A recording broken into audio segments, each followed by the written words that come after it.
सरकार के खिलाफ प्रदर्शन करने पर किसी नागरिक को उसके शहर से बाहर नहीं भेजा जा सकता। बॉम्बे हाई कोर्ट ने ये अहम टिप्पणी करते हुए मुंबई पुलिस के एक तड़ीपार आदेश को रद्द कर दिया है। यह आदेश socialist democratic party of India के महासचिव सईद अहमद अब्दुल वाहिद चौधरी के खिलाफ जारी किया गया था। जस्टिस माधव जामदार की बेंच ने कहा कि पुलिस अधिकारी जनता के प्रति जवाबदेह होते हैं, किसी मंत्री के कर्मचारी नहीं।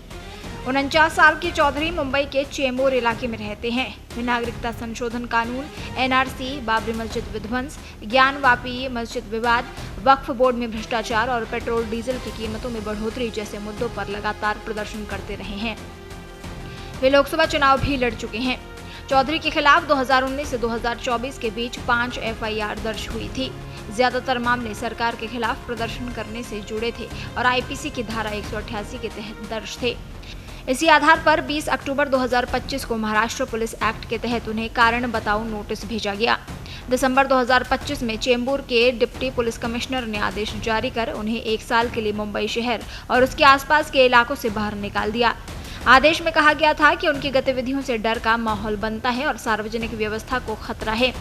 कोंकण डिवीजन के डिविजनल कमिश्नर ने अपील में भी इस आदेश को सही ठहराया था।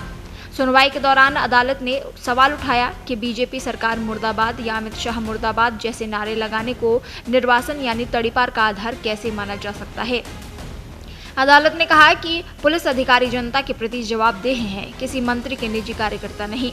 चौधरी ने हाई कोर्ट में दोनों आदेशों को चुनौती दी। उनका कहना था कि मुंबई नगर निकाय चुनाव के अहम समय में उन्हें अपने ही इलाके से बाहर रखा गया, जबकि उन्हें अपने पार्टी के लिए प्रचार और संगठन का काम करना था। उनके वकील पयोशी रॉय ने दलील दी कि स्थानीय लोगों और दुकानदारों ने भी उन आरोपों को गलत बताया था, जिनमें कहा गया था कि चौधरी के कारण डर का माहौल बना। जस्टिस जामदार ने कहा कि सिर्फ प्रदर्शन में शामिल होने के आधार पर तड़ीपार करना गलत है और ये संविधान के अनुच्छेद 19 और 21 के तहत मिले मौलिक अधिकारों का उल्लंघन है। कोर्ट ने आदेश को पूरी तरह रद्द कर दिया। एसडीपीआई के जनरल सेक्रेटरी सईद ने यूसीसी, ज्ञानवापी मस्जिद जैसे विवादों को लेकर आंदोलन शुरू किया था। याचिका देखने के बाद जज ने पूछा कि तड़ीपारी का आधार क्या है। उनके खिलाफ दर्ज प्रकरण सरकार के खिलाफ विरोध प्रदर्शन से जुड़े थे। जज ने कहा कि पुलिस नागरिकों को सिर्फ इसीलिए तड़ीपार नहीं कर सकती क्योंकि वो सरकार का विरोध कर रहे हैं। जस्टिस जामदार ने मौखिक रूप से कहा, पुलिस मुख्यमंत्री या प्रधानमंत्री की नौकर नहीं है, वे लोक सेवक हैं। मैं आपके अधिकारियों पर भारी जुर्माना लगाने जा रहा हूँ।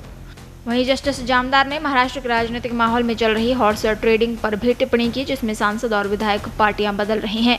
जज ने कहा कि एक 10 साल के बच्चे की दुर्घटना में मौत हो गई और विधानसभा में किस बात पर चर्चा हो रही थी कि पीठासीन अधिकारी का चुनाव कैसे होता है और वो एक पार्टी से दूसरी पार्टी में कैसे चले गए।